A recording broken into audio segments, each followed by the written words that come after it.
that offensive line at the left tackle spot. Elway's having a great year. Fourth-rated quarterback in the AFC. Bernstein, the leading rusher. There you see the 4 wides with Sharp moving to a wide receiver. Milburn and Marshall coming in. Pitch to Rod Bernstein. Bernstein cracks to the outside. Knocked out of bounds after a gain of 2 or 3 yards. Clay Matthews, Anthony Pleasant on the stop for the Browns to line up this way on defense with Burnett Jones, Michael Dean Perry. Of course, Gary Ball will get in the game shortly. Pepper Johnson, the acquisition from the Giants, starting at the linebacker spot. David Brandon has been released. There's your secondary. And when the passing situation faces the Browns defense, their dime will have Elway's first pass. Bernstein across the middle. A gain of 3 or 4 yards. Pepper Johnson wraps him up, and Elway will face third down. Tom, very significant that Najee Mustafa went off the field because of the fact that this past week, Everson Walls, the longtime cornerback in the National Football League, was waived by the Cleveland Browns. It was something that caused a great deal of controversy amongst the defensive teammates, and now they lose Mustafa on the first play.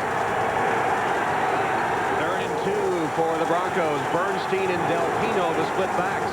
Del Pino in motion.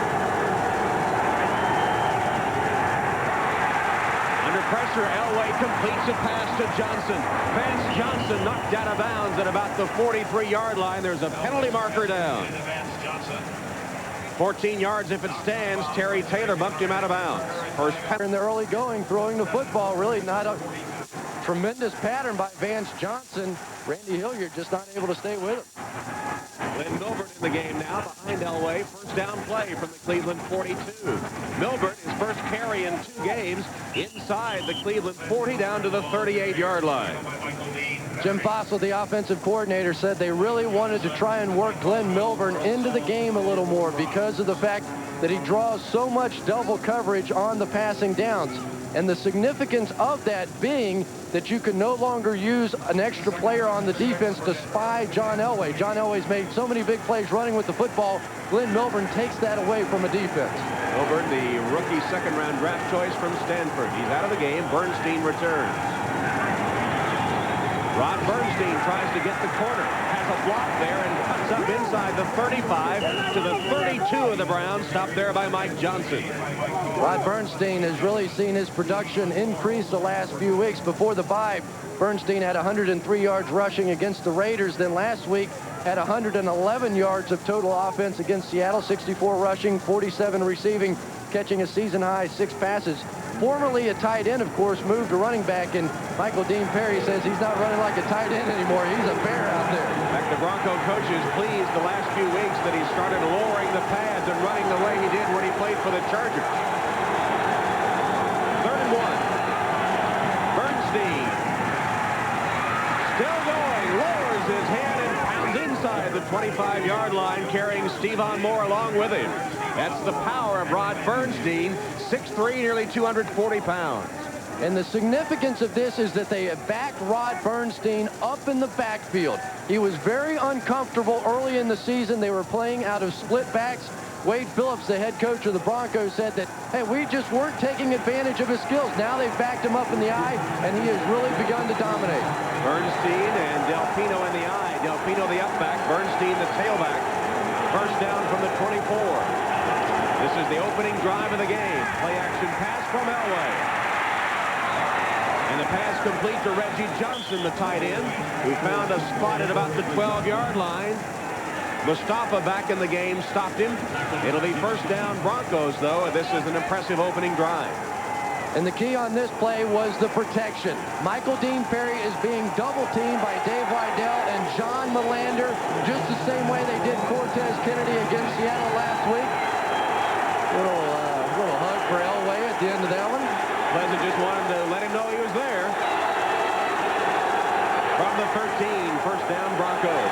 Del Pino and Lynn. And straight ahead to Reggie Rivers gets the carry. And Anthony Pleasant stops him after a short gain. Reggie Rivers, in his 3rd year from Southwest Texas, actually was the 2nd leading rusher for the Broncos in 1992. Has only carried less than 10 times this season.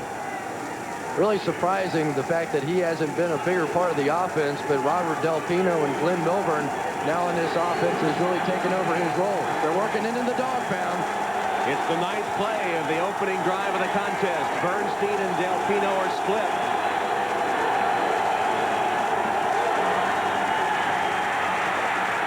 Elway chased from the pocket. Dives down at the 7-yard line. Covered there by Rob Burnett and Mike Johnson. That's a habit that Jim Fossil has been desperately trying to break John Elway of. When he breaks free and when he scrambles, he wants him to keep his eyes down the field, keep his body in a position to throw the football, and then slide. Slide feet first. He hates the way that he goes in head first. Said that's how he got hurt a season ago. 3rd and 3. From the gun, Elway has Bernstein to his left. Elway threads the needle to Shannon Sharp. Stevan Moore keeps him out of the end zone, but it will be a Bronco first down. Shannon Sharp, of course, the brother of Sterling Sharp. He's got a $20,000 bet with his brother who has the most catches on the season. That makes 38 now for Shannon. Unfortunately, his big brother has 50 and looks pretty secure. I like the story he told us about 2 weeks ago when his brother had the 4 touchdown passes. Shannon wasn't home, but he got 4 messages on his answering machine. What a drive. Elway has not missed a pass. He's 4 for 4. 1st and goal from the Browns 2. Fumble. The whistle blew it dead, I believe.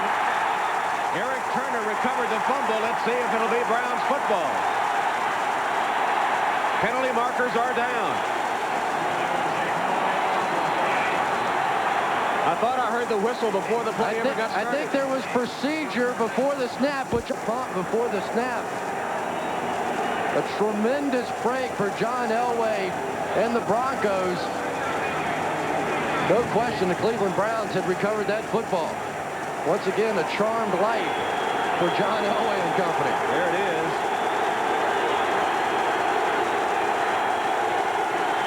Now from the 7, 1st and goal. Elway being chased for the end zone, wide open, but out of the end zone, incomplete for Russell. Clay Matthews was coming after Elway. He had to get rid of it. Russell was wide open. And that's Najee Mustafa, who's back in the game. He slipped on the turf, and Elway just gave one away. His man was wide open, and he didn't get him the football, and John knew it. He just gave up his 13th touchdown.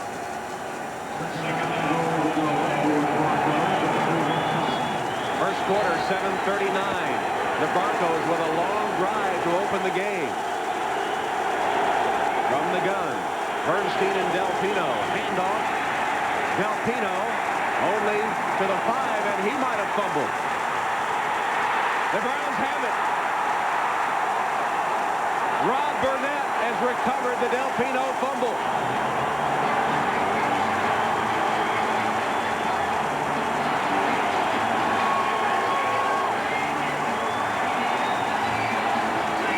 And the Browns have the ball at their own 9-yard line. That's Ron Wolfley in motion. Kozar handing off to Tommy Vardell, and Vardell rips up the middle to the 20-yard line. Gain of 11 for Vardell on his first carry. Tackled by Simon Fletcher. And here is a look at Bernie Kozar and his offense. Kozar, 3 touchdowns, 3 interceptions. His offensive line keyed by Steve Everett, the rookie center, who's having an outstanding initial campaign. Kozar has Metcalf with him. He's the 2nd leading rusher, top receiver. Vardell, the leading ground gainer. Michael Jackson, the big play receiver. And the 3 wide brings in Lawyer Tillman for an extra wide receiver. They're trying to make him into the possession receiver this week. Play action pass. Kozar in trouble. And he's sacked back at the 15-yard line. Loss of 5. Tommy Vardell was kept in to block, and the man just ran right over Vardell. Greg Cragen gets credit for the sack.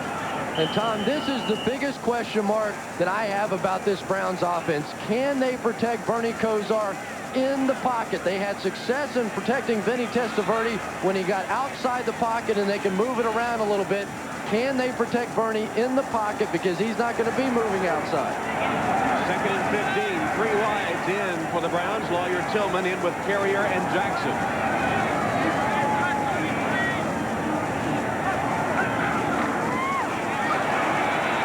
Leroy Horde ridden back by the Bronco defense.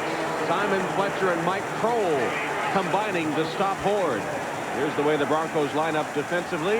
Cragen already has the first sack of the game. Mecklenburg and Fletcher, the big sack leaders, the big play men on the Bronco front. That secondary features two of the finest safeties in the game, Smith and Atwater. And when the Broncos go to their Tiger defense, Lilo Lang comes in, and it's his job today to try to stop Eric Metcalf. Broncos best in the league on third down. Third and 15 for Kozar. He sends Carrier in motion. Kozar steps and delivers that sidearm toss way out of bounds and incomplete, and the Browns will have to punt. And before they do, let's go to New York. Jim Lampley at NFL Live for an update. Jim? Goes with a long drive, then a fumble inside the Cleveland 10, and the Browns stopped on their first possession, so Brian Hansen will punt. You see his numbers, second in the AFC, and Glenn Milburn, who averages nearly 11 a return, says stay away from it. He'll let it bounce. Short punt, but gets a pretty decent roll. In fact, it'll be about the 45-yard line of the Broncos. 40-yard punt in a scoreless first quarter. Venerable Cleveland Stadium, the scene of so many great football games over the years, built during the Depression in the 30s on the shores of Lake Erie, and one of the focal points of downtown Cleveland, a downtown that is rapidly being renovated. Wade Phillips brings his Bronco team in with a 4-3 record and back in the hunt in the AFC West after beating Seattle last week, while both the Raiders and the Chiefs were losing. And Phillips knows where his bread is buttered. John Elway is his man. He's retooled this offense around him. He says when we won, our offense dominates. From the 46, first down for the Broncos. Rod Bernstein, the lone setback. Elway's got a screen to Bernstein. Blockers in front, and Bernstein lowers his head, and a flag comes in late after a 13-yard gain. Mustafa and Caldwell banging Bernstein down, but a very late Down by Dave Whitell. It's first and 20 now, back at the 39. Bernstein, blockers in front to midfield. Eric Turner got him by the ankles, but really blocking well for Rod Bernstein on the corners today. It was interesting. I talked with Dennis Smith yesterday, the safety man for the Denver Broncos, and I asked him, I said, is there anybody that you tackle in the National Football League that ever made you flinch? He said, yeah, Rod Bernstein, and I'm sure glad that big lug is on my team. Bernstein averaging over 7 yards a carry here in the first quarter. Joined by Del Pino now in the I formation. Pitch to Bernstein. Del Pino can't get the block that time, and he stopped for a loss of 1 by Mike Johnson.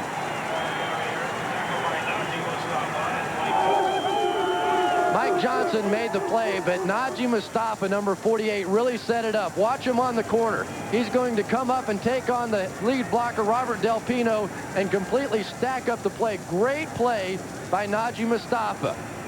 That's what you have to do as a rolled-up cornerback. Come out there, take on the lead blocker, and just stack it up. Mike Johnson then cleaned it up. Great play by Mustafa. 4 wides in the game, 3 of them set to the right, Milburn to the left. Milburn in the slot left. As caught by Milburn, just short of the first down. He's at about the 45-yard line where he's covered by Eric Turner. Milburn lining up slot left, just short of the first down. And a mistake by the young rookie, Glenn Milburn, as the Browns defense gets a nice ovation, but Milburn, in that situation, you've got to go up to first down yardage. And here comes the man. 17.4 leads the NFL, but what about the big play potential? 91 and 75 yards against the Steelers in his last game, including that game winner with just a couple of minutes left. And a timeout. And great coverage. Bruin with a high kick Metcalf calls for the fair catch and takes it at the 15. Beautiful high kick. It only covered 30 yards, but it took away the big play potential of Eric Metcalf. From the 16, Browns have a first down.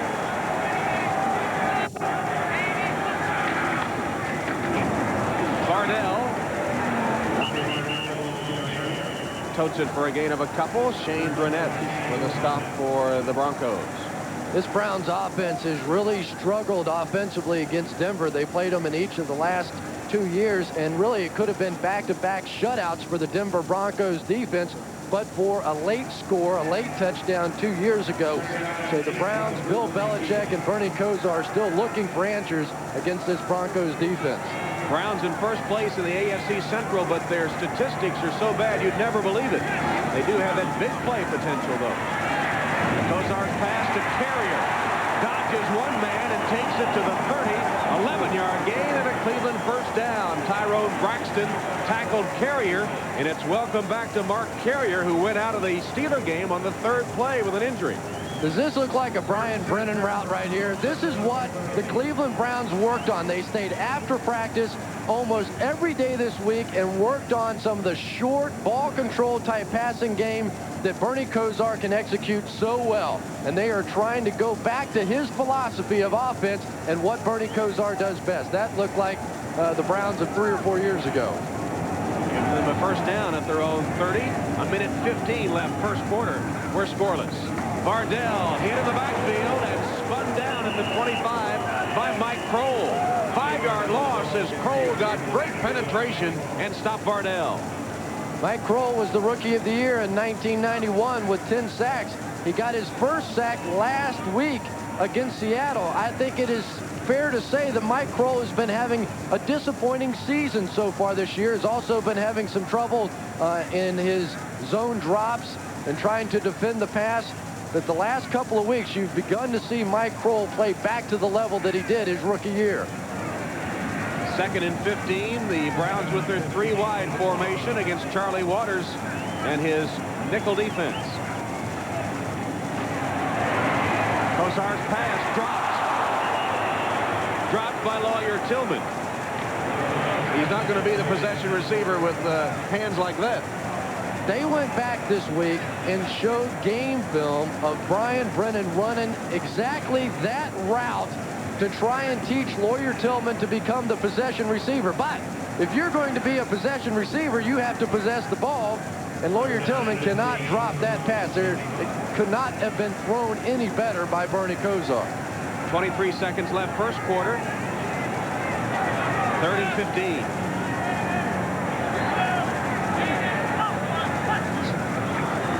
Draw play to Metcalf. Dancing, dodging, working his way across the 35 to the 37. Short of the first down. Tripped up by Dimry and Lang for a gain of 12, but not enough. Remarkably, Charlie Waters awaiting the punt and taking it at the 25. To the 31 and then thrown back. First down, Denver. The ball spotted at their 31-yard line. Elway's having a big start.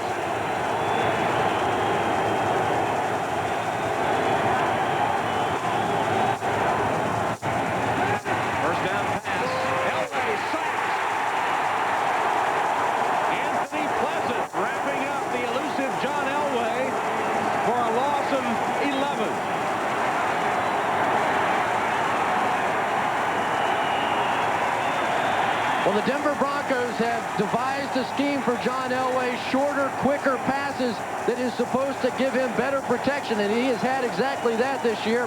He's been sacked now 18 times. That's 9 fewer than what he was all of last season, but great rush that time by Anthony Pleasant. He just shed the block of Gary Zimmerman to get to Elway. 2nd and 21. Bernstein, nowhere to go. Michael Dean Perry, there's a flag down. And 17 from the gun. Elway has 4 wide. Steps up and goes deep. Johnson has it to the 20-yard line. 56 yards. Elway to Johnson, who had beaten Terry Everson Walls is gone. Vance Johnson working against what looks like a double team. Eric Turner just didn't get enough depth. Eric Turner had double coverage on the play. Really wasn't so much the fault of Terry Taylor. Eric Turner just didn't get deep enough on the football field. And John Elway and Vance Johnson burns them in a big way. 56 yards for Vance Johnson. Elway's hit 7 of his first 8 passes. Here is Milburn, bouncing to the outside and run out of bounds at about the 10-yard line by Terry Taylor. Right now, let's go to NFL Live in New York. Jim, 0-0, but the Broncos threatening from the 10 of the Browns. Bernstein, hurdling tacklers, has 3 or 4 yards. Mustafa tripped him up. Check the other scores. Murray with a field goal. Tom, they're on the end of the field now where the baseball infield used to be. And I like what the Broncos are doing. They're running outside the torn up area. The area between the hash marks is really torn up. Very difficult to get your footing. 2 straight sweeps to the outside. Good play calling. That sod has been down about a month now, but it'll be permanent. No more baseball here. Elway pumps once. Flushed out of the pocket. Hit as he releases the ball incomplete. Jerry Ball gave Elway a shot. And the pass incomplete. I bet you John Elway couldn't believe that Jerry Ball ran him down from behind. Right on the nose tackle, number 93. Jerry Ball getting the double team on this play. And now it's a foot race. John Elway and Jerry Ball, are you kidding me? Jerry Ball by a nose. You watched the Breeders' Cup too long yesterday. You're supposed to be working. Is that man just too sweet or what? By the way, he heard your comment about the view from the dog pound. No. Don't tell me that. He blamed it on me, though. Elway again in trouble. That's a go. Broken up for a flag. Stevan Moore will be called for interference. Shannon Sharp was the intended receiver, and Moore got there too soon. Tom, the first situation in this ball game where Stevan Moore, who has now had to move up to cover the slot. Pass interference, number 27, defense in the end zone. First down on the 1-yard line. Stevan Moore is a strong safety trying to cover one of the top wide receivers in the league, and Shannon Sharp. That is the position ordinarily that Everson Walls would have Shannon Sharp. It's the first time that that decision has come back to haunt the Browns. First and goal at the 1. Bernstein and Del Pino behind Elway. Bernstein thrown back for the defense. Anthony Pleasant was right in his face, and he got a lot of help from his teammates, Bill Johnson and others. Bill Johnson, number 94, had been sitting over there on the bench and just got all fired up. Just going to stick Rod Bernstein right in the gut. What a tremendous play by Bill Johnson. A lot of people thought he would have been a #1 draft choice had he not hurt his knee. Loss of a yard, 2nd and goal. Milburn is in motion, now set wide right. Elway's looking that way, rolling that way, fires. Touchdown.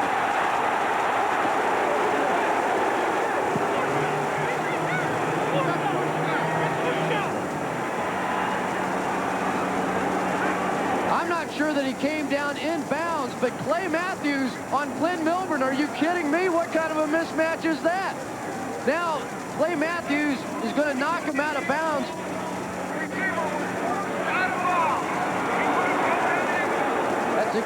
That's exactly what the officials just called. That Clay Matthews forced Glenn Milburn out of bounds, but the key to that play was by the explosion at the line of scrimmage, shifting Milburn out. They got the mismatch. They got him on Clay Matthews. That is a touchdown. To give credit to the offensive coordinator, Jim Fossil. Extra point by Elam is through. And the rookie touchdown reception for the rookie from Stanford. Elam's kick taken by Baldwin at about the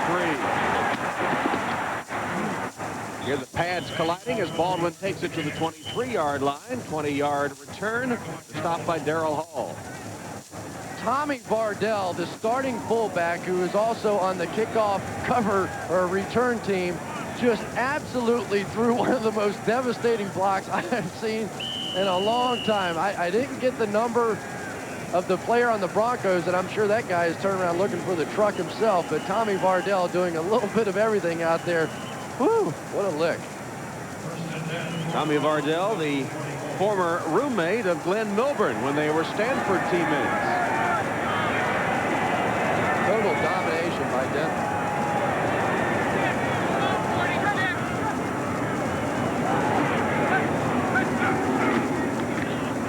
Metcalf to the 25, only a yard gain, maybe 2. Mike Kroll having a good game. Trying to get the ball in the hands of Eric Metcalf, Ozzie Newsome, and Bill Belechek. The crowd gave a pretty hearty boo after that first down run call by Bill Belechek, Ozzie Newsome and company. Their feeling is that against this defense, which ranks last in the National Football League against the pass, you have to throw it on first down. That's what Bernie Kosar felt too. Carrier and Jackson both wide to the right. I formation and the handoff to Metcalf from the tailback spot, and he's dropped by Simon Fletcher for a big loss. Understand what the crowd is booing now. They are booing the conservative play calling, period. Eric Metcalf in the I formation, Tommy Vardell with the lead blocker, but Simon Fletcher, who hasn't had a sack since about the 3rd game this season, has really begun to crank it up in this one. A couple of big plays already. Now, earlier in the game, in the first quarter, the Browns twice had 3rd and 15 and had to punt. Here's a 3rd and 14. You don't throw it on 3rd down against this defense. Play stopped as the flags fly. 19 from the gun. Kosar only has 3 wides. Jackson to the right, Tillman, Carrier left. And Kosar on the run tries to get it to Jackson. Incomplete. Lilo Lang was covering Michael Jackson, who had a 62-yard pass reception for a touchdown from Vinny Testaverde against the Steelers. That was an opportunity for Bernie Kosar to really pick up the first down here. Jackson was, even though he was lying on his back, could have had a chance to roll over. You see the first down marker. He was very close to it. I just don't know that after the broken ankle by Bernie Kosar that he can still throw off his back foot and on the run the way that he once could. Brian Hansen on to punt once again to Glenn Milburn. Blocked and out of the end zone. A safety on the blocked punt by Reggie Rivers of the Broncos.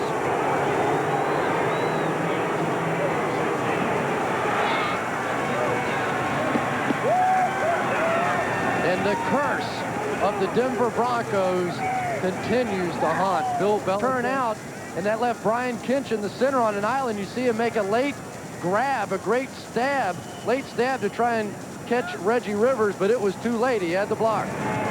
On the free kick, Hansen's punt will be taken by Milburn at the 22. Milburn spun around, and the momentum takes him down at about the 43-yard line. 16-yard return. Steve Everett hit him pretty hard, knocked him off his feet. The two rookies collided. Watch Brian Kinch in the center just try and make a late grab. He knows he's in trouble. Tried to get a hand on Reggie Rivers, but it was too late. You can't let somebody come right up the gut. Mike Caldwell, who was playing the guard on the punt team, turned out, and that's what opened up the gap. There's Kinchin. 8:52 now left in the first half as the Denver lead extends to 9-0, and the Broncos with the ball at their own 38. Bernstein and Del Pino in the eye. Bernstein, the tailback. And pitch to him. Not only to the 40, a gain of 2. Clay Matthews led the defensive charge. The tackle is made by Clay Matthews. Here's the Browns have made a pretty good adjustment to that sweep, which was netting about 7 yards a carry for Bernstein in the first quarter. And it's interesting that the Denver Broncos are having so much success running outside. You really think that with Clay Matthews and Pepper Johnson out there, a couple of veterans, that would be one place you wouldn't want to run. But I guess the only other alternative, there's Nick Saban, the defensive coordinator, is to run it Michael Dean Perry and Jerry Ball. So really, nowhere to go on this defense. Bernstein, 9 carries, 37 yards thus far. Elway's pass complete to the 45. Bronco first down. Shannon Sharp snagged it. Covered by Terry Taylor, but a 14-yard gain. Shannon Sharp's so tough. He's a big guy, but also has the speed to play on the outside. You see, just going for body position on the smaller Terry Taylor, and is tough enough to take the hit going over the middle. Really doesn't mind catching those passes over the middle. Kind of a tight end mentality. Sharp, the former Georgia State triple jump champion.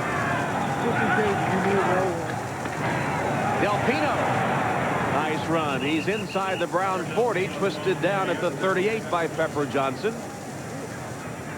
The Browns have to stop the bleeding now. They just have to stop the bleeding. They can't let the Broncos take it on in. I asked Bernie Kosar, can you guys win a shootout type of game, a 30-27 type of game? He said God would have to intervene for us to win one of those, and we may have to unless this Browns defense stands up soon. Art Modell and the Cleveland fans have seen the Broncos dominate, leading 9-0, 2nd and 2 here. And nothing doing for Del Pino. Jerry Ball stopped him in his tracks. So many teams this year have been double-teaming Jerry Ball on running downs and double-teaming Michael Dean Perry on passing downs. I don't think that Jerry Ball is quite the player that he once was because of some of the injuries, but when you line him up on the nose tackle, he is as good as anybody in football in stopping the run. Put a big bear hug on Del Pino that time. He's out of the game on 3rd and 2. Milbert in the slot to the bottom of your screen. Elway looked for him, but he's not open, so he goes across the middle, and Russell wide open for the touchdown. Derek Russell wide open, a 38-yard score, and Elway is having a great first half. And Tom, Nick Saban was so concerned when I talked to him yesterday because of the fact that they had cut Everson Walls. That meant that they had to completely reshuffle his substitution package, which is his nickel package. You see, he had to move Stephon Moore up, put Del Spear back in at safety. Eric Turner was back there as they split the seam between Turner and Terry Taylor. He was very concerned, not physically against the Broncos, but mentally, were they ready to play because of the fact that Everson Walls was no longer there. Elam with the extra point attempt, and it's good. Elway, 38 yards to Russell. And the Broncos 16 zip. With Baldwin standing at the goal line. Moves up to take it at the 7. And Randy Baldwin to the 26-yard line. Let's go back to the touchdown pass to Derek Russell. Here's the value of a veteran quarterback. Watch John Elway look over here. Eric Turner will slide this way, and that's going to open it up for Derek Russell to come in behind. Elway looks left, stays left. Turner moves that way and then comes back. Derek Russell wide open. I don't know what happened to Terry Taylor on that play. Looked like he was trying to cover someone short and allowed Russell to get in behind. Elway's offense has really been percolating. Already has exceeded his touchdown pass total, and look at the domination by the Broncos. Cleveland in danger of being routed unless they get something going here. 23 yards of offense, and Kosar fumbles the snap. Dan Williams covered Kosar, who recovered the fumble. You see the other scores? Everything that can go wrong is going wrong. Remember, Bernie has a rookie center in there, Steve Everett. And of course, he missed the 3 or 4 games. Don't know if they're having some trouble just getting hooked up. But right now, this Browns offense looks inept. In 13 plays, they have 16 yards rushing, 7 yards passing.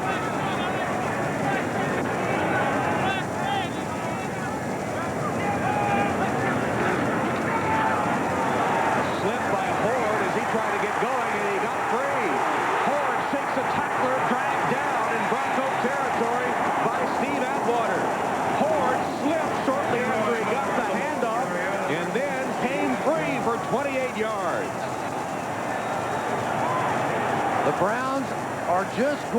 back to what they do best, and I think this is right. That's not the prettiest move I've ever seen, but Leroy Horde got the job done. He kind of stumbled and fumbled his way down the field, but a nice big gainer. Good job inside. Bob Dahl and Steve Everett double teaming the nose and creating the hole for Leroy Horde. So that one run, 28 yards, exceeded the total offense for the Browns to that point. Kozar's pass batted down at the line of scrimmage by Carl Mecklenburg. Boy, Kozar has struggled in the first half. Carl Mecklenburg, the 5-time Pro Bowler, now is tied for the team lead with sacks. Mecklenburg has just been doing this for so long. If you don't get there, he's working against Houston Hoover. Get your hands up. And I'm not breaking any news and talking about the problems that Bernie Kosar has had with that sidearm delivery. Less than 5 minutes remaining first half. Waters' defense has played well. Ford catches the ball in the flat and then drops it.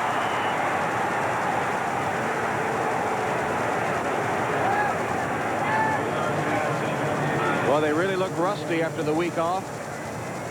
Well, it's tough when you're calling plays on the sideline and you've just broken off a 20-plus yard run and you come back with back-to-back passes on first and second down, and then you're staring at third down and 10. You know, quarterbacks love to throw on first down, but you have to make it work. You have to go complete those passes for your offensive coordinators and play callers, and Bill Belechek is that on this team, to gain confidence.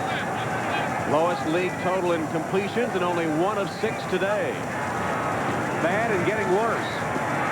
Kozar, Dobson, complete. Horde, Leroy Horde with another big play. The ball came loose at the end, but they will say he was down at the 20-yard line. No fumble. Broncos don't believe it, but the official signaled down. Tom, this is a very close call because Horde was not touched the first time that he went down. The second, they're going to give it to the Cleveland Browns. The second time is the issue. Was he touched when he hit the ground the second time before the ball came out? Good improvisation by Bernie Kosar, just dumping the ball off to Leroy Horde. Now, the first time he's going to fall will not be touched. Now he gets back up. That is very, very, very close to a fumble. Yeah, that could have very easily been ruled a fumble. Not touched, back up, ball free just as his knee hits. It was almost simultaneous, but it's 27 yards. Big play for the Browns, still in business. Here's Bardell on the draw, and the flags will stop the play. Touch him.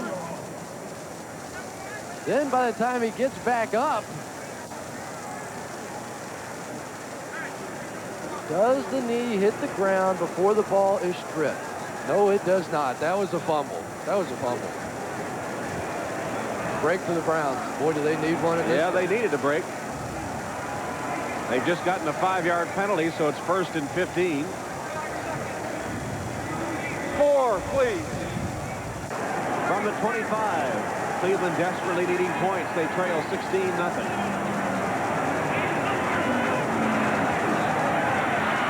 Kozar chased. There's a flag down. Kozar spun down by Mike Kroll to the Broncos 35-yard line. Horde. Again, he slipped. He wasn't able to pull that trick again. He is stopped for no gain, which gives us a chance to check in at NFL Live. I believe that's for Against the Steelers, no less, who pounded them in Pittsburgh. Horde. That was ugly.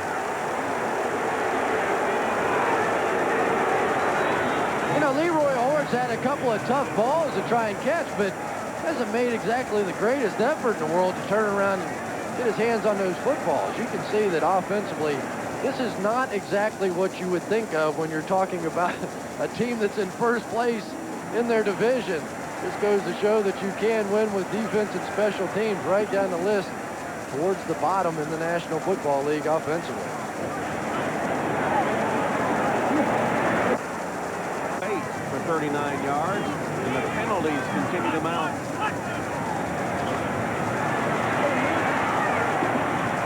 Complete to Horn. Not much doing. Thrown back by Steve Atwater and others as we trying to hit from 49 yards. Low kick, and it won't even be close. Never got there. And that pretty well sums up the first half so far for the Cleveland Browns. Timeout, first half. He has done very little wrong. 2 touchdowns and a safety for the Broncos. Glenn Milburn needs a couple. Stopped by Michael Dean Perry. Bill Belechek simply says that you're looking at the best quarterback in the National Football League. He leads the league in almost every offensive category. He's just played brilliantly this year. So happy to be in Jim Fossil's offense, his old Stanford offensive coordinator.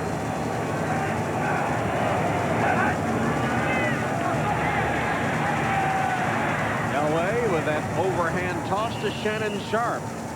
Third catch of the day for Sharp. He's tackled by Randy Hilliard, and clock continues to roll toward the 1-minute mark. Tom, if there's been a storyline in this first half, it has been the success that the Denver Broncos offense has had on third down against the nickel packages of the Cleveland Browns. And I don't want to belabor the point, but Everson Wall's not here, and that package has been shaken up. Third down play. Elway can't connect with Milburn. And the Broncos will have to punt with 46 seconds left in the half. I don't know if that's good or bad news for Cleveland. Browns still have 2 timeouts remaining, so they'll get an opportunity to make it work. You know what they need, don't you? And if I'm the Denver Broncos, I punt this one out of bounds. Yep. If that guy doesn't beat me, nobody's going to beat me this afternoon, at least. That's what Tom Bruin's going to go over and say, now, Coach, I think I'm going to punt this sucker out of bounds, and we'll worry about their other teams when we come back in the second half. Bruin to punt. And he angles it toward the sideline. It's end over end. Bounces, yes, out of bounds at about the 23-yard line. We'll stay with us at halftime for the Domino's Pizza NFL Live. It's like he's hot. If they end up calling a holding on that play. And Houston Hoover, this catch is unbelievable. Eric Metcalf continues to amaze. 20 seconds left. Kozar to Horde. Nothing there. They were ready for that. It only got him 3 or 4 yards, and he's still in bounds. Atwater makes the tackle. 16-0.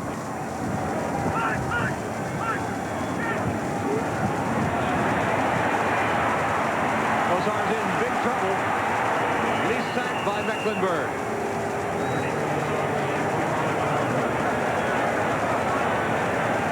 They use their final timeout with 8 seconds left. And the Browns need to hustle back to the ball because this clock's going to start. They're down to 5. I thought they called timeout already. But they... You know, that's a poor play. Now, when the sack occurs, that's Carl Mecklenburg with the sack.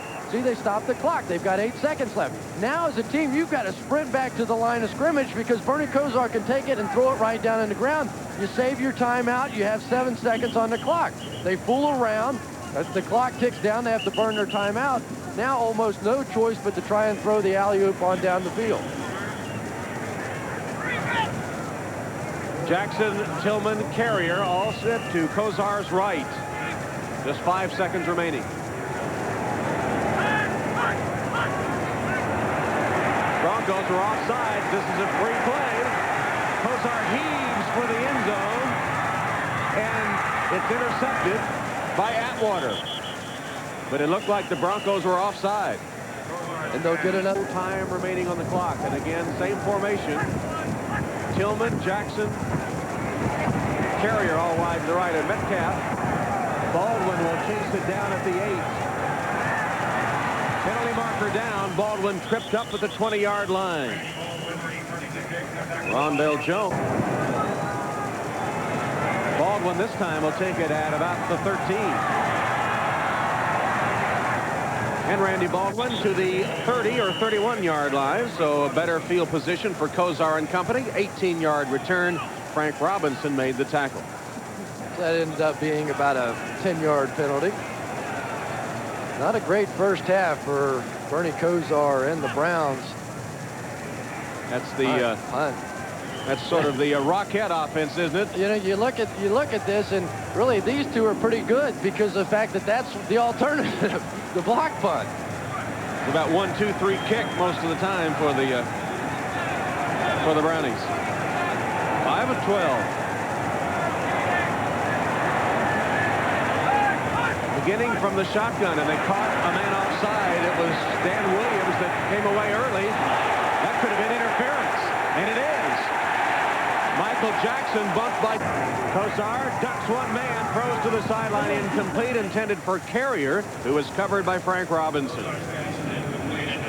One of the disadvantages that Bernie Kosar has with that sidearm delivery is that when he has to recock his arm, it takes a long time, or it seems like it takes a long time for him to get the football out of there.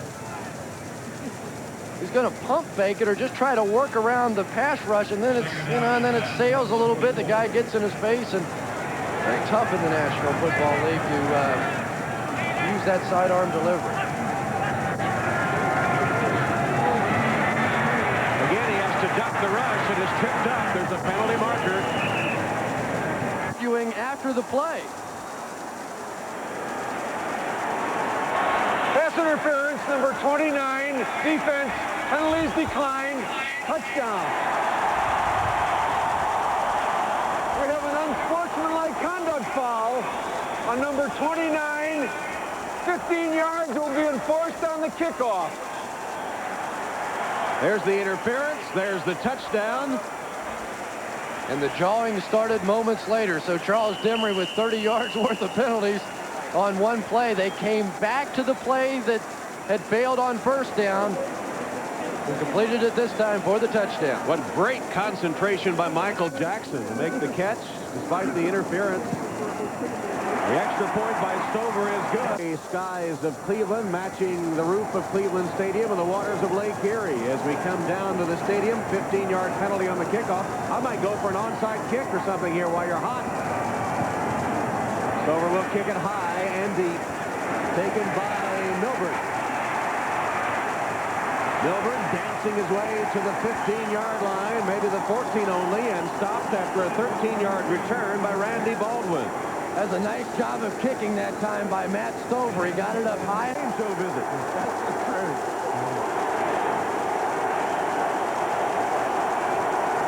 Rod Bernstein behind Elway. Elway hot in the first half. Here's Bernstein to the 16 or 17. Rob Burnett hanging on, gets him to the turf. Nice play by Rob Burnett. Leads this team in sacks with 5 and shows he can do it against the run as well. Bernstein, 10 carries, 41 yards today. 16-7 Broncos. This is their first possession of the second half. 10:20 left third quarter.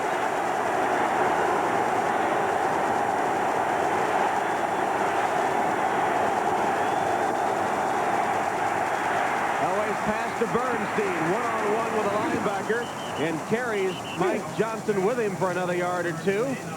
Picking up a Denver first down. And boy, can this place get quiet after it was so noisy just a minute ago. Mike Johnson made the tackle. As you look at the first half possessions of the Denver Broncos, not exactly a fast start, but John Elway got it going with the passing game late in the first half.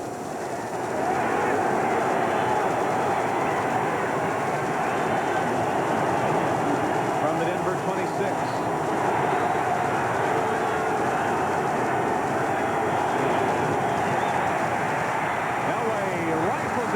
Sideline incomplete. Pass intended for Arthur Marshall, who was streaking down the sideline, but Mustafa had good coverage with him stride for stride. Najee Mustafa is having a good season. He's the one that had that 97-yard interception return against Scott Mitchell of the Dolphins. Maybe the only bad play that Mitchell had the entire season. Just absolutely perfect coverage. Got his head turned around. Beautiful pass defense by Najee Mustafa. Mustafa coming over as an unrestricted free agent from Minnesota after missing all last season with a back injury. Quick release by Elway. Flag down. The pass to Johnson is complete. Immediately hit by Stevan Moore. Bill Bell here and push off in order to make the reception. Boom, there it is. You can't do that. And now for the face mask penalty at the end of the play.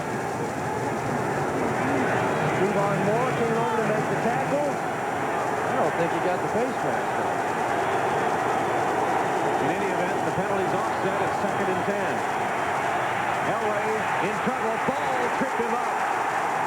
Great play by Jerry Ball as Elway was sprinting past. He was able to trip him up. If there's any one player that represents the dog pound better than anybody else, it's big Jerry Ball. We saw him run down John Elway in the first half. He's getting double teamed, keeps pushing, then makes the dive and the stop on John Elway. The arch nemesis for John Elway all day long has been Jerry Ball. Glenn Milford in the game, joining Elway, who's in the shotgun on 3rd and 8. Elway's pass to Johnson is complete. It'll be very close to the first down. Terry Taylor on the tackle. Let's see the spot of the football. Elway under pressure did a great job to get rid of it, right on target. First down, Denver. Nick Saban, the defensive coordinator, took a chance and got burned. He came with a safety blitz right here, and when that failed, it leaves you one-on-one coverage in the secondary, and Elway burns them. Nice job of picking up by the back. Allowed John Elway to step right and make the completion. First down, Broncos from their own 37. They lead 16-7. Del Pino avoided 3 tacklers to get back to the line of scrimmage and gain a yard. NFL Live standing by for an update now. Let's check in with Jim Lampley. Nemesis about to strike again, huh? And the Bills always have trouble in New England.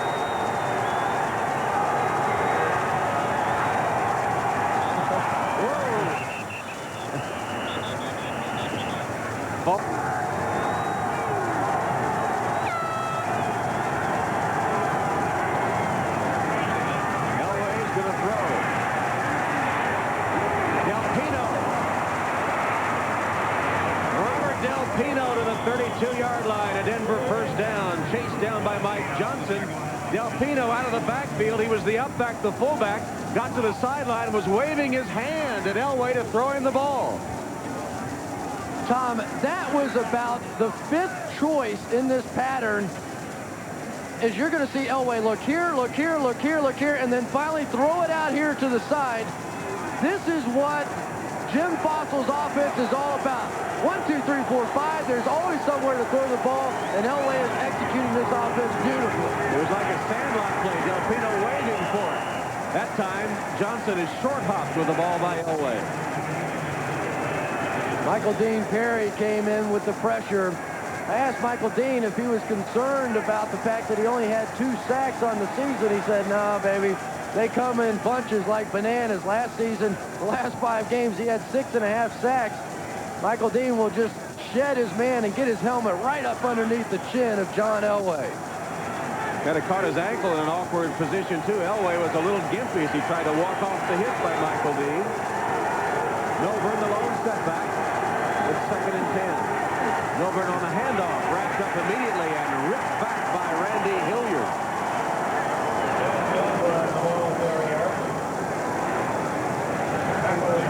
Randy Hilliard really has a lot of pressure on him now. Without Everson Walls, he's become the next corner in that secondary. You see there, he's got great speed, 4.3 speed, and also showing he can do some damage against the run. Nice play by Hilliard. Denver has converted 5 of 8 third downs. Elway wide open to Sharp for a touchdown. Again, the nickel package has killed the Cleveland Browns today. Sharp came free. Del Spear tried to recover. He just bounced off Sharp, who took it 33 yards for the touchdown. Shannon Sharp just right up the seam. Again, John Elway able to misdirect the safety. That time, Del Spear, as he looked left, Shannon Sharp got to flex. Jason Elam out of the hold by Tommy Maddox will try the extra point. Here's another look. See how Elway looked to the left side and then comes back? You know, this is something you don't see from a lot of wide receivers. Not a lot of wideouts do that flex thing. Extra point is good. Cleveland scores to open the second half. Denver answers. Which will remain the home of the Browns. The home team down 23-7 as Elam kicks off. Baldwin. And a little seam, and a flag is down. Touchdown pass. Look at the guns. Scrimmage by Mike Kroll. Second pass deflection of the day for the Denver defense. Bernie Kosar really wanted to throw the ball on first down, due in large part to the fact that usually Mike Kroll drops into pass coverage. And to be honest, he's not very good with his zone defense. Pretty good with his vertical jump, but not very good with that zone defense. But they're going back to his strength. They're letting him rush. Kosar's second down pass to Leroy Horde. Hit immediately. No gain on the play. Simon Fletcher. The sail just seems, the wind just seems to have gone from the sails of the Cleveland Browns after that drive by John Elway. They were so emotional coming out after the half and drove right down the field, and then Elway just shut them up. Houston having a big day. They could be back in the AFC Central race if both Cleveland and Pittsburgh lose. Again to Horde, again very little. Darryl Hall doing a number on Horde that time. And a crescendo of boos will escort Kosar off the field.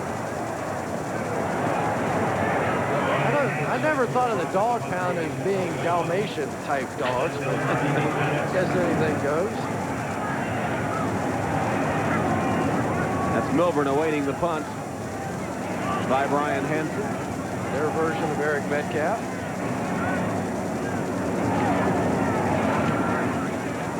Good punt by Hansen. Milburn backpedals to the 29. Spun around and taken down at the 44-yard line. 53-yard punt, 15 yards on the return. Denver's ball when we come back. Cold weather right after this Denver play. Robert Del Pino got a yard. Now, when you were playing for the University of Florida, and you lads had to come north to play in the colder climes, how did you react? You know, I really think that that's going to be a factor in the ball game. Everybody is more or less big yawns. That's the way this game's gone. But more or less everybody is downplayed the fact that the Florida State Seminoles are going to have to play in the cold. But it was a major factor for the University of Florida when we went north. Very difficult for us to play in the cold weather. College football game of the year, Notre Dame and Florida State. 1:30 this Saturday, Eastern Time. Out of the backfield to Bernstein. Rocked down at the 45, maybe enough for a first down. Let's check in with Jim Lampley at NFL Live. Off to a slow start with the Chargers, but finding a stride the last few weeks. Against a pretty good defense today, too. Elway, quick shot to Johnson.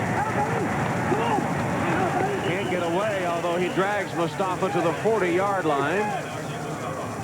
John Elway is just so happy to be in this offense, and his owner, Pat Bolin, said that, you know, one of the dumbest things we did as an organization was trying to make John Elway fit into somebody's scheme, specifically Dan Reeves. He said, now we've taken a completely different philosophy. We're going to try and take John Elway's skills and build around that. He's the franchise. Why not? Big day for Elway. He's 17 of 22, 243 yards, 3 touchdown passes. Del Pino breaks it to the outside. Caught from behind, and then the pursuit arrives. Give Pepper Johnson credit for the tackle, but it's 13 yards and another Bronco first down. They're moving the ball at will on Cleveland. The Denver Broncos offense obviously known for their passing game with John Elway, but I have really been impressed with the way that they have run the football. And this offense is going to continue to get better if Don Maggs is going to come back and be a bigger part of the offensive line. They'll get Keith Parks, their center back. This is a team to watch out for in the second half of the season. Like Mike Ditka saying at halftime, as Elway gets more and more comfortable with the new offense, they'll get better. Here's Milburn. He's a new weapon, too, and he's out of bounds inside the 20. Forced out by Stevan Moore after 11 yards. Talking about how they retooled this offense, they hired his college offensive coordinator in Jim Fossil, spent $15 million for offensive linemen. Can't tell, Milburn's shaken up a little bit on the play. But they have done everything to build around John Elway and got that young man, Glenn Milburn, to be their third down receiver. Everything was to the strength of John Elway. From the 16, first down for the Broncos. They already lead 23-7. Tough run by Del Pino. Taken down by Bill Johnson and others. It'll be a 4-yard gain. One of the guys doing a good job up front for the Denver Broncos is Gary Zimmerman, and he wanted to thank the National Football League. You see him right there, number 65. Wanted to thank the National Football League for cracking down on steroids. He said that the good news was that he wasn't going to have to play against the likes of guys like Dexter Manley in this league anymore. Less than a minute remaining in the third quarter. Ball's at the Cleveland 12. Ripping straight ahead is Rod Bernstein. I just can't believe the way that the Broncos are running the football on this Cleveland Browns defense. The Browns came in as the third best team in the National Football League against the run, and they are just on their heels going backwards, and Rod Bernstein getting those shoulders down. They've been working on him to do exactly that, and Nick Saban having a tough time trying to figure out how to do it. This is the first time all season, I believe, that the Browns have allowed over 100 yards rushing. Closing seconds of the third quarter. In fact, Denver will not run another play. It's 3rd and 1. Pitch to Bernstein. He has a first down to the 3-yard line of Cleveland, and that will bring the third quarter to a close. At the end of 3-yard line, up 23-7. Cleveland's got to be desperate to keep him out of the end zone here, if at all possible.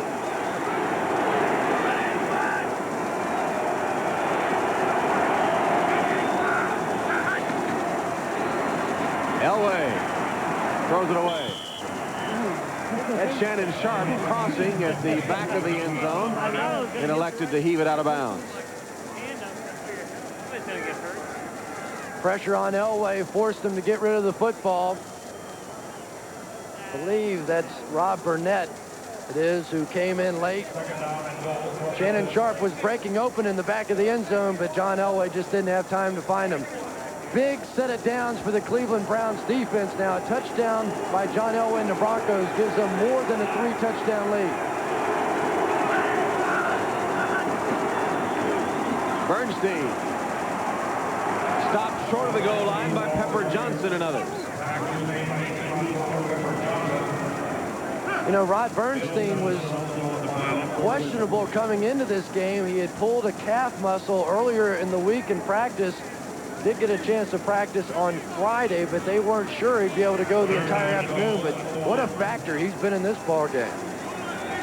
So it's 3rd and goal from the 1. Denver has converted 8 of 10 on the afternoon.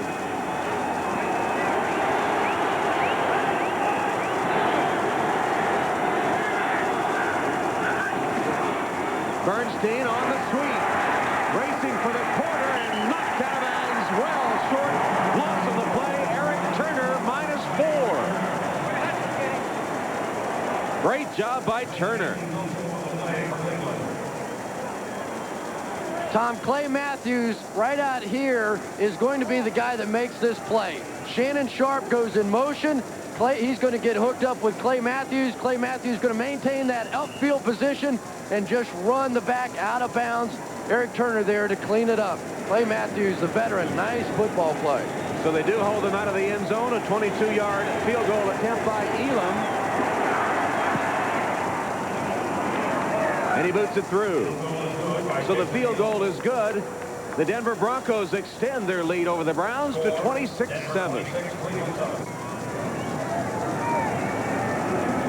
Now, if Eric Metcalf returns this one for a touchdown, do we get the audience back?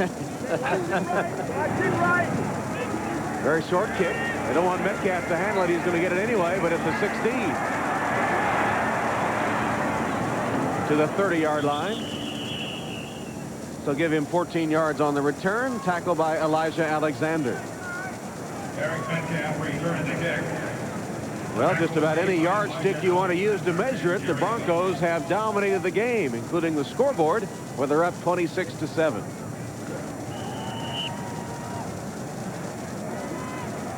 There you see the other scores. New England hanging on to the lead over Buffalo. Minnesota making a comeback, and the Bengals. Unbelievable. In the fourth quarter and still up on the Steelers.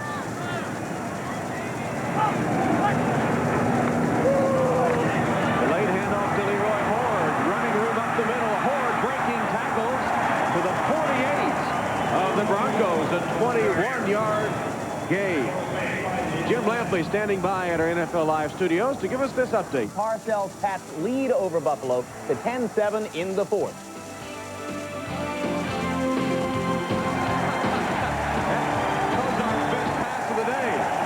The hat off the policeman. And you can see right there on top why he wears that hat. Little spot can get cold in the wintertime in Cleveland.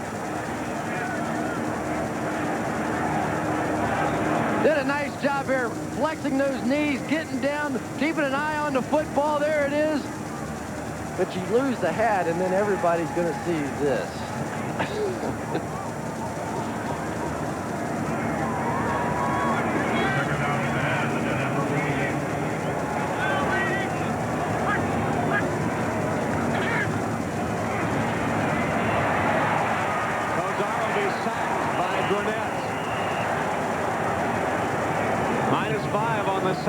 Kosar is Shane Dronette in his second year from Texas, second-round draft choice of the Denver Broncos, gets the sack.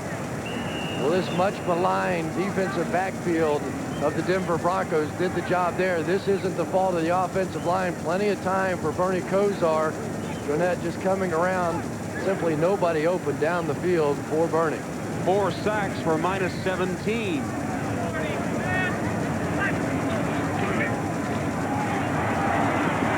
Kosar's pass.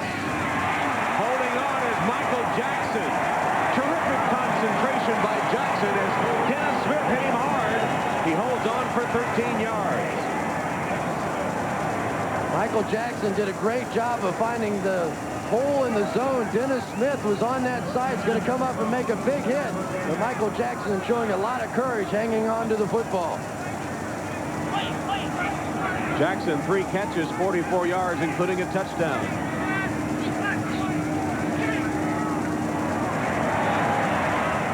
Horde out of the backfield. Draws a crowd and pays the price. Hammered backwards. Lilo Lang was there first. Others arrived, and there's a penalty marker.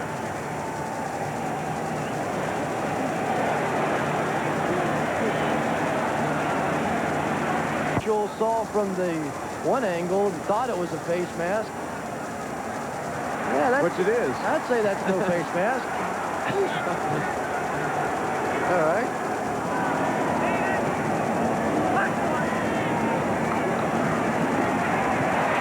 Kosar spun down, 5th sack for the Broncos. Mecklenburg takes him down at the 40. That's a 10-yard loss.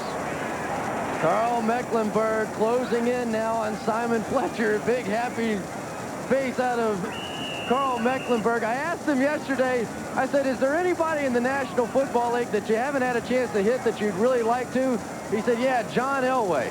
I said, well, he said, I chase him around in practice every single day and I never get to hit him. I'd love to smack him one time.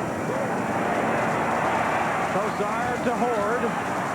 Flag down as Horde is taken by the jersey and pulled to the turf by Tyrone Braxton. Time on a little dump pass coming out of the backfield that Jim Plunkett hung him up, and I should have sent him a Christmas card. I got to start the next week. Browns going for it on 4th and 11. They trail 26-7. They've converted all 5 of their 4th down attempts this season. Ozark pass way over the head of Jackson. At that point on 4th down, why not try? You got to give it a shot there. I think maybe Bernie just lost track of it. Don't want to throw that one away on 4th down. 10:43 left in the game. All Denver. 26-7 Broncos. And Elway and company looking to just salt it away now and work the clock a bit. Rod Bernstein would be the man that would get a lot of work in that situation. Here he is, a 1st down carry. Punishing tacklers. He gains 9 yards. Bernstein, the ball carrier, the tackle. Let's go to NFL Live. Another update from Jim Lampley. Your efforts today, and we could have used a little more help. If you look at that score, 26-7. Can we get a parachute out of the booth? I hope you have McGuire back to consciousness now. I saw him there on the pregame show. Bernstein only needed a yard. Forward progress might have been enough. He's pulled back by Mike Johnson. Now here's a good sign that a game's not going well. Look at all the room around Bill Belechek. Nobody, even this guy's not going to come over there and stand close to him. The referee will go here, but then he'll move up. Nobody wants to be around the head coach when things are this ugly. So we'll measure to see if forward progress was enough for the 1st down as Bernstein pounded ahead by half the length of the football. Well, Denver Broncos were 3-3 and then had a bye week. Came back with a win at home against Seattle last week, and a win today would put them 5-3 and certainly right back in the thick of things in the West. You know, the Browns, though, this was the best start for them that they had gotten off to since 1977, the year before Clay Matthews was drafted on this football team. The hopes were so high, now diminished just a bit. Not only losing, but the severity of the loss. They have just not looked good at all. Del Pino on that carry, tackled by Pleasant. 2 disturbing factors. The overriding one would be the ineffectiveness of the offense, and the other disturbing quality is the fact that the Broncos have been able to run on the defense, and usually they've been very tough against the run. Well, that's what we were told yesterday. Jim Fossil said that he felt like this team was really coming together as an offense. Against Seattle, he could see the running game getting much better. John Elway was going through his progressions and reads so much better. They were making better adjustments in the red zone. I'm not so sure that this just isn't a great offense of the Denver Broncos. They lead the league in scoring. Bernstein had a head of steam up, and he has another Denver 1st down. Clay Matthews, number 57, the NFL's oldest defensive player, was able to make the tackle. Look at that yards rushing. Now remember, the Browns average giving up just over 78 a game. You know, there's some speculation, too, that this may be Clay Matthews' last year.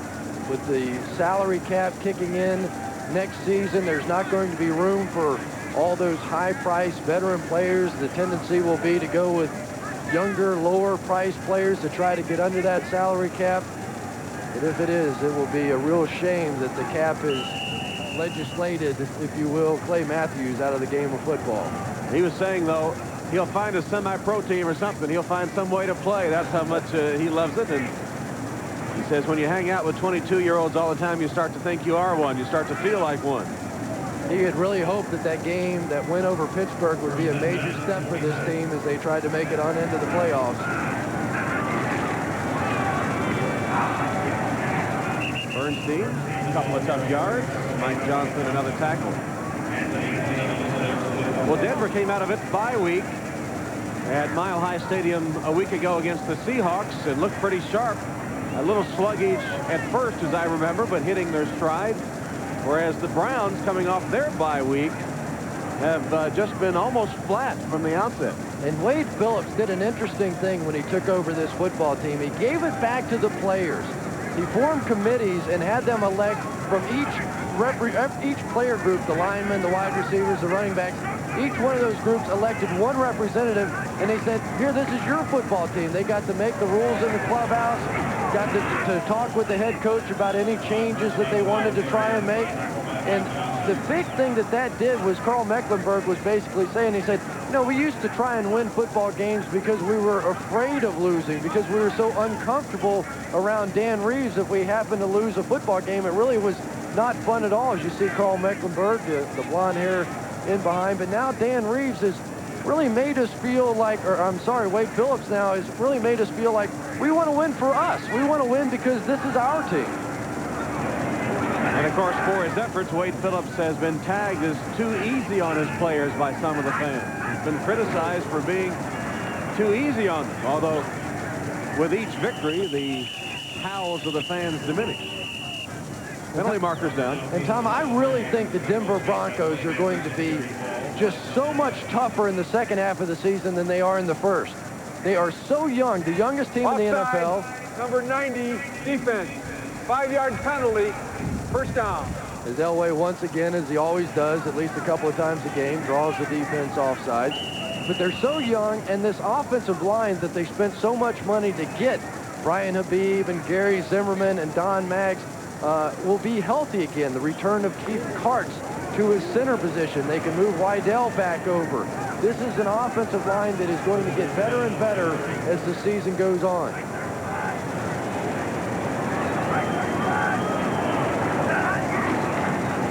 Rod Bernstein. Good takedown there by Bill Johnson. Then Clay Matthews got a piece of it. Most of these stations, you'll be able to see a doubleheader game today on NBC. It could be the Dolphins and the Jets as Don Shula tries to set the record against a team that always gives him trouble. Or the hot LA Raiders, right in the thick of things in the West from the outset of the season, but now after losing last week in danger of falling to the 500 mark as they go to Soldier Field to take on the Bears. Certainly the Bears have been inconsistent this season, so. What a great defensive line, though, the Raiders have, led by Anthony Smith. Bernstein made a nice cut up, and then he just knocked his own man out of the way. John Melander was trying to make a block, and Bernstein hit him from behind like a bowling ball, sent Melander flying. Tom, you always try to anticipate what might happen in a football game when you come in, but I really didn't think that Rod Bernstein of the Denver Broncos, as Rod apparently is a little shaken up on that. Not used to running this much, 21 times. He's kind of over his limit. But I never thought that the Denver Broncos would be able to run the football this way on this Browns defense. That yardage total by Bernstein is the most by any back against the Cleveland Browns this season. Del Pino stopped short of the first down.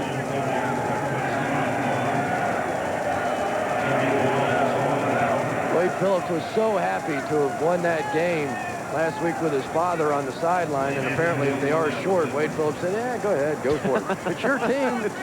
I told you, it's your team. You make up your own mind if you want to go for it or not. Either that or a sign of how easy things have been against Belechek's team today.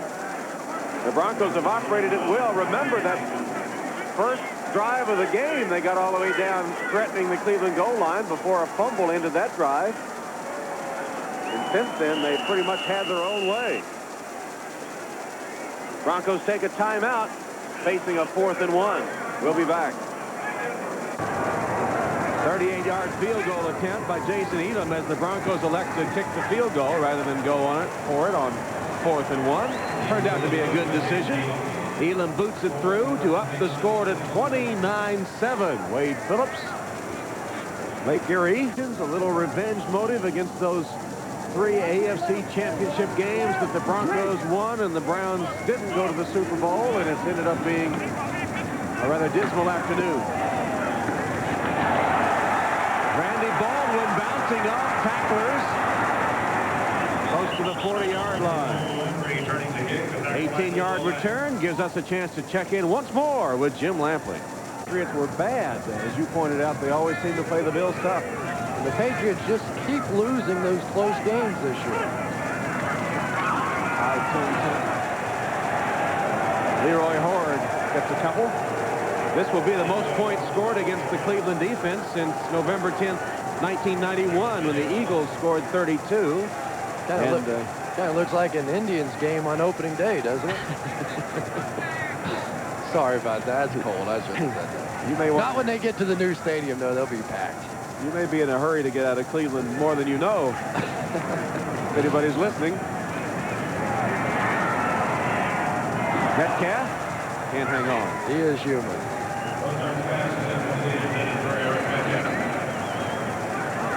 It was interesting, though, that, you know, he was so cool after that second punt return last week. We showed him on the, or 2 weeks ago against Pittsburgh, showed him on the sideline, and he just kind of sitting there by himself, relaxing, taking it easy. And I said, well, what about your dad? Was he excited? He said, no, he was even cooler than I was. His only comment was I tired after that track meet on Sunday?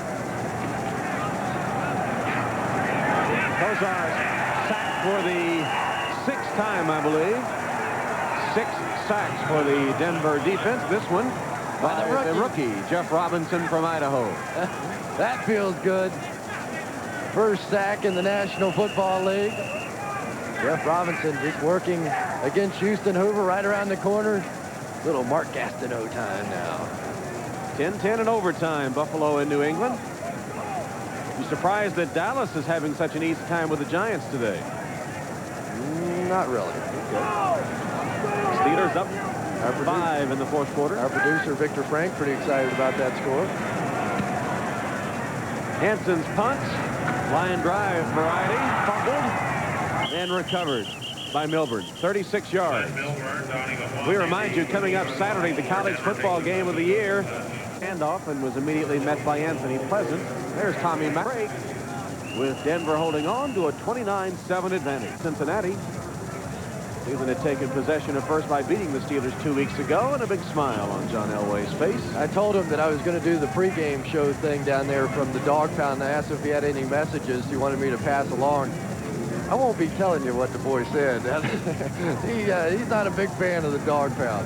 Guess he had the last laugh today, though, as Bernie Kosar had a tough afternoon. Remind you that coming up tonight, you'll see an all-new eyewitness video, followed by a new for it last night. You know it's bad when the dog pound clears out early. How can they get uglier? But they are with those masks. Time to take a look now for the Hager wrinkle-free cotton super play of the game.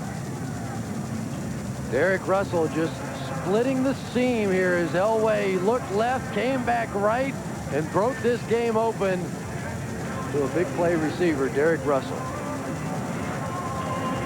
That's our Hager wrinkle-free cotton super play of the game. And it came from John Elway to Derek Russell. Elway's afternoon including 3 touchdown passes. You know, the interesting thing about Derek Russell is he hated the Broncos as a kid growing up. That the Cowboys were his favorite team, and he was mad when he got called and was drafted by the Denver Broncos. That Dan Reeves called him, and the first thing he said was, first of all, what took you so long? Why'd you wait to the 4th round?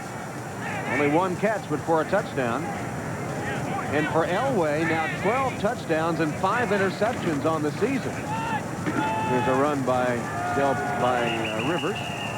Elway, 15 touchdowns, 5 interceptions. Significant when you consider that last year he had 10 touchdowns and 17 interceptions.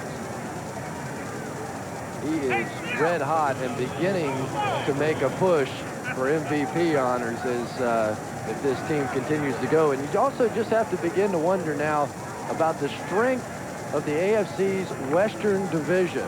All those teams very competitive, and whoever comes out of that division may not have a great record, but may be the best team in the AFC. They just keep beating each other up.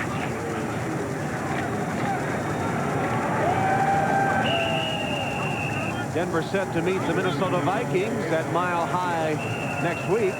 Then they'll take on the Pittsburgh Steelers, again from the AFC Central. They'll have a return match against the Seahawks, this time in Seattle.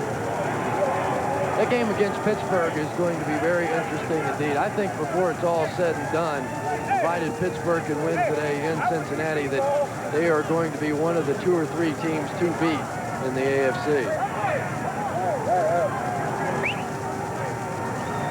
Thanks to John Betchkel, Jeff Fenner, and David Clancy as their help in the booth today. Bill Belechek. The Cleveland teams have been 1-3, about to be 1-4 coming off their bye week. The They just have not been sharp after the week off in their 5 games in that situation. For the Browns, they'll be at Seattle playing the Seahawks at the Kingdome next week. Then AFC Central rival Houston here, at Atlanta, New Orleans at home, and at Houston.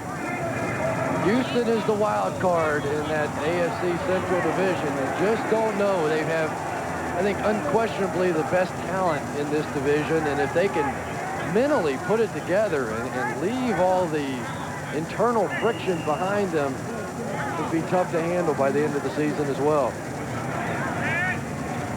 Minute 12 left in this game. Here's the punt. Bruins punt fielded by Metcalf at the 30. Made a nice little jump to get away from one man, and then is corralled and downed after only a 2-yard return. And what a job today by the special teams of the Denver Broncos. They have just played outstanding football, coached by Richard Smith. The invitation was accepted to meet Mr. Metcalf at Cleveland Stadium.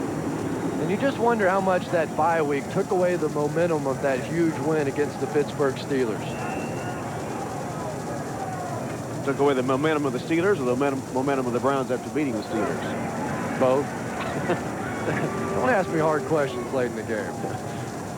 Steelers didn't play so well at Cincinnati either, now that you mention it. That's coming off their bye week. That's true.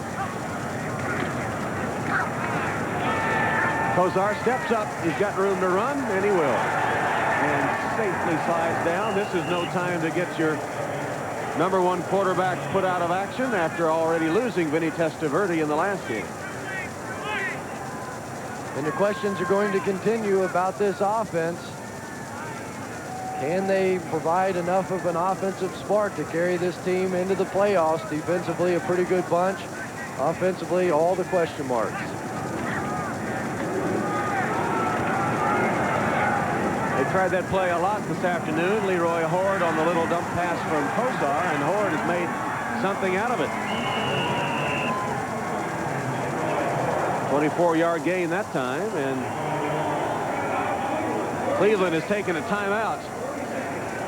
Well, one good thing about it, it gives us a chance to bring you this commercial. We'll be back. After this 29-7 Denver victory, barring a touchdown in the final 18 seconds by the Browns.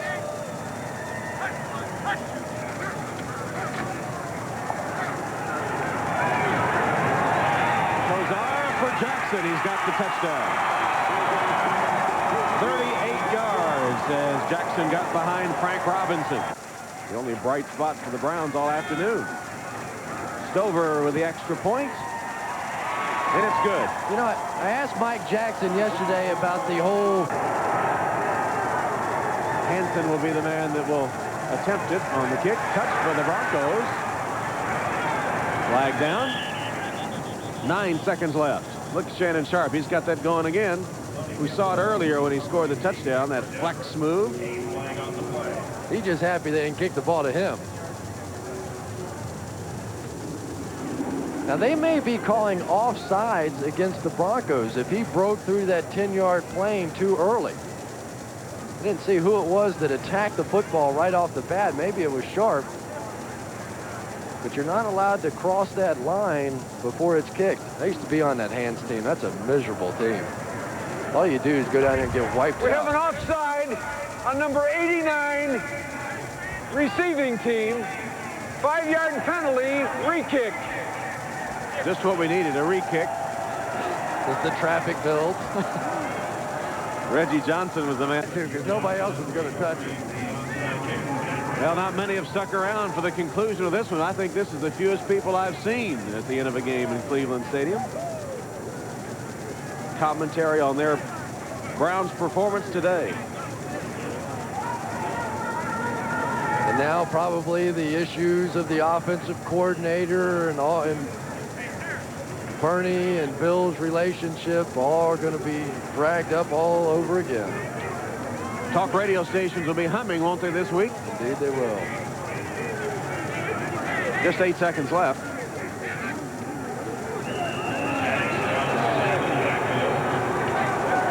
That'll be a long, lonely walk to the locker room for Bill Belechek. But Wade Phillips has got to be happy with his team's performance. A dominating effort for the Broncos today. 29-14.